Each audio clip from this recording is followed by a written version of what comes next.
வாங்க ஃப்ரெண்ட்ஸ், இன்றைக்கி ஒரு பக்காவான மீன் ரெசிபி தாங்க. அதுவும் வறுவல் ரெசிபி. ஒரு பீச்லாம் போனான்னு வச்சுக்கோங்களேன், நல்லா சுட சுட மசாலாவை போட்டு தவாவில் வறுத்து கொடுப்பாங்க பாருங்கள். சும்மா ஒரு மீன் 2 மீன் இல்லைங்க, வாங்கி சாப்பிட்டுட்டே இருக்கலாம். கூட ஒரு வெங்காயமும் ஒரு புதினா சட்னியும் கொடுப்பாங்க. அவ்வளோ நல்லாயிருக்கும். அதுக்கு முன்னாடி எனக்கு நிறைய பேர் சப்போர்ட் பண்ணிட்டு இருக்கீங்க. சப்போர்ட் பண்ணுற எல்லாருக்கும் ரொம்ப ரொம்ப நன்றி. இதே ஆதரவை யூடியூப், ஃபேஸ்புக் அண்ட் இன்ஸ்டாகிராம் எல்லாத்துலேயுமே நீங்கள் ஃபாலோ பண்ணி சப்போர்ட் பண்ணுங்கள்.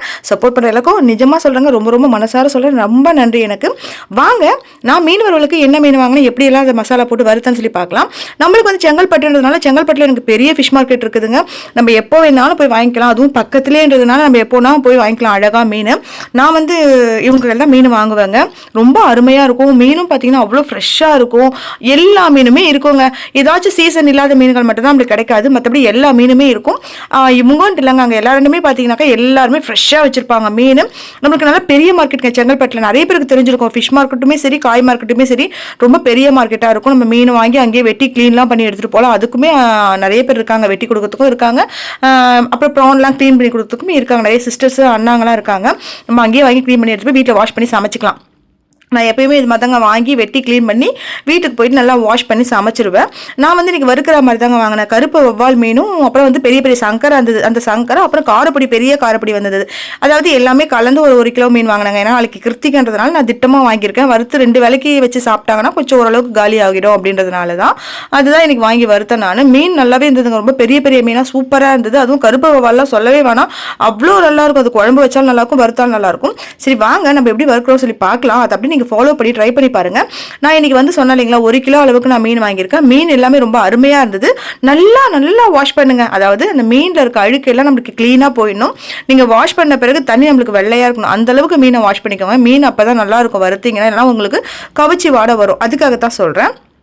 நான் அது போல தான் நல்லா க்ளீன் பண்ணி வாங்கிக்கிட்டேன். கருப்பு வவ்வால், சங்கரா, அப்புறம் காரப்பொடி. காரப்பொடி பார்த்தீங்களா, 2 போட்டிருக்கேன். அவ்வளோ பெரிய காரப்பொடி தான் எடுத்திருக்கேன் நான். நல்லா வாஷ் பண்ண மீனை வந்து மசாலா தாங்க போட போகிறேன். நல்லா ஒரு அகலமான தட்டி எடுத்துக்கோங்க. நல்லா ஒரு கைப்பிடி அளவுக்கு கருவேப்பிலையை நல்லா அலசி எடுத்து போட்டுக்கோங்க. நீங்கள் முழுசாக வேணாலும் போட்டு நல்லா பொடியாக கூட கட் பண்ணி போட்டுக்கோங்க.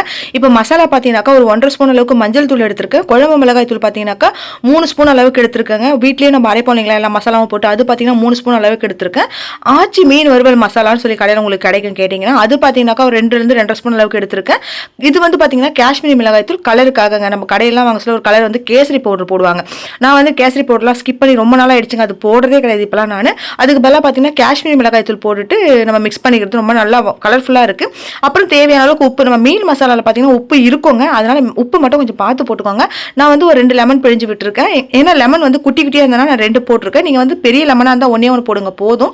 தண்ணி வந்து பார்த்து விட்டுக்கோங்க. உங்களுக்கு எந்த அளவுக்கு தண்ணி வேணுமோ அந்த அளவுக்கு தண்ணி விட்டுட்டு அந்த மிக்ஸ் பண்ணுங்க. அந்த மசாலா மொத்தமும் பார்த்தீங்கன்னா நல்லா சூப்பராக ஒரு நல்லா சாந்து பதத்துக்கு வரணும். அந்த மாதிரி மிக்ஸ் பண்ணிவிட்டு நம்ம மீன் வந்து க்ளீன் பண்ணி சூப்பராக எடுத்து வச்சுருக்கோம் இல்லைங்களா, அந்த மீன் தான் இப்போ நம்ம மசாலா போட போகிறோம் இல்லைங்களா, அந்த மீனெல்லாம் அழகாக மொத்தமாக எடுத்து போட்டுக்கோங்க. உங்களுக்கு வந்து மொத்தமாக மசாலா போட வரும் அப்படின்னா நீங்கள் மொத்தமாக போட்டுக்கோங்க. அப்படி இல்லை, நீங்கள் முள்ளெல்லாம் குத்துன்னு பயப்படுறவங்களாம் இருந்தீங்கன்னா ஒரு மீனாக எடுத்து டிப் பண்ணி எடுத்துக்கோங்க.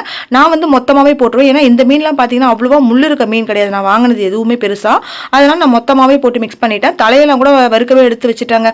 ஏன்னா எடுத்து வச்சா மறுநாள் கிருத்திகை, அதுக்கப்புறம் செவ்வாய்க்கிழமை வரிசையாக சாப்பிடவே முடியாது. புதன்கிழமை தான் சாப்பிட முடியும். அதனால் எதுக்கு நம்ம எடுத்து வச்சு அதை வீணாக்கி புதன்கிழமை வரைக்கும் சாப்பிடலாம், அது வேலைக்கு ஆகாதுன்றதுனால தலைகீழ எல்லாமே போட்டு ஒன்னாவே வறுத்துட்டேன். பாதி மீன் வந்து மதியத்துக்கே வறுத்து கொடுத்துட்டேன்.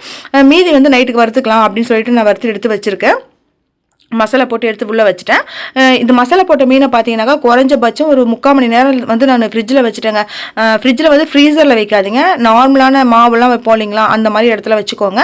ஒரு 1/2 மணி நேரம் 3/4 மணி நேரம் கழித்து நம்ம தவாவில் தாங்க வறுக்க போகிறோம். மீன் மட்டும் பார்த்தீங்கன்னா தவாவில் வறுத்திங்கன்னா சூப்பராக இருக்கும்.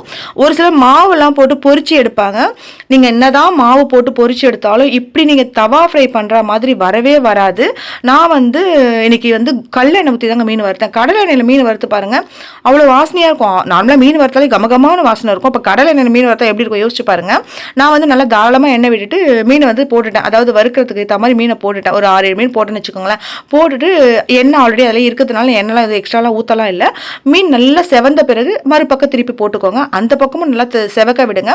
ரொம்ப ஹை ஃப்ளேமில் வச்சு மீனை வேக விடாதீங்க. டக்குன்னு அதாவது கோல்டன் ப்ரௌன் டக்குன்னு ஆகிடும். ஆனால் உள்ளே வந்து மீன் உங்களுக்கு வேகாது. அதுக்காக தான் சொல்கிறேன். ஒரு மீடியம் ஃப்ளேம்லேயே வச்சு மீனை வேக வைங்க. நல்லா கோல்டன் ப்ரௌன் ஆன பிறகு மறுபக்கமும் கோல்டன் ப்ரௌன் ஆகிற வரைக்கும் மூடி வைங்க. மூடி வச்சு மீன் வறுத்திங்கன்னா மீன் வந்து உங்களுக்கு ஜூஸியாக இருக்கும். அதுக்காகத்தான் நிறைய பேர் ஷார்ட்ஸ்லேயே என்ன கேட்குறீங்க, அக்கா மீன் வந்து மூடி போட்டு வறுக்கிறீங்கன்னு. மீன் வந்து மூடி போட்டு வறுத்தீங்கன்னாக்கா அந்த ஈரப்பதம் நம்மளுக்கு உள்ளவே இருக்கிறதால மீன் வந்து நல்லா அப்படியே ரொம்ப மேலெல்லாம் கிறிஸ்பியாகவும் உள்ள நல்லா சாஃப்டாகவும் இருக்கும். நான் அப்படி தான் வறுப்பேன். நீங்கள் இப்படி வறுத்து பாருங்கள். நான் ரொம்ப சிம்பிளான மசாலா போட்டு தாங்க ஒரு மீன் ஃப்ரை பண்ணியிருக்கேன். நல்லா ஒரு பீச் ஸ்டைலில் ஒரு மீன் வறுவல், தவா வறுவல் பண்ணி காமிச்சிருக்கேன். இந்த ரெசிபி உங்களுக்கு பிடிச்சிருந்ததுன்னா கண்டிப்பாக நீங்கள் ட்ரை பண்ணி பாருங்கள். நிறைய பேர் சப்போர்ட் பண்ணுறீங்க.